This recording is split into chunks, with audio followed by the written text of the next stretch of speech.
So in this video, we're going to be moving on from flex, grow, shrink, and basis and actually talking about a really useful shorthand property that can summarize all three of these into an even more streamlined method. So in the past video, I talked just briefly about the flex property, and pretty much what it is a shorthand to use the flex, grow, shrink, and basis property in one go. So we can use this to our great advantage because instead of adding all of these properties to every single one of these items, we can actually just summarize it down into one simple property. So let's go ahead and talk about it. Pretty much the flex property, which is the property that we're going to be using, follows or takes in three values: the grow, the shrink, and the basis. So what we're going to do is first add our grow. In this case, it's 1. And then we're going to add our shrink, which is the default value of 1. And that's just a little tip. If you don't actually have it defined, just go ahead and set it as the default value.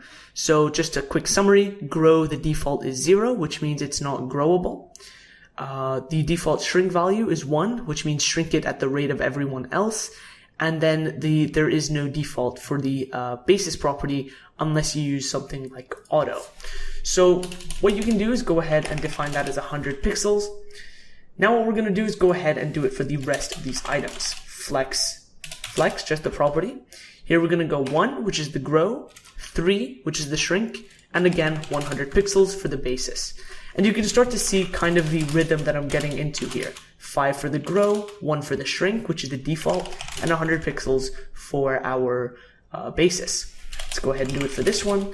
And like I said, you can see the rhythm here, and you can just go ahead and do this very quickly without having to manually go through and add all three of these properties.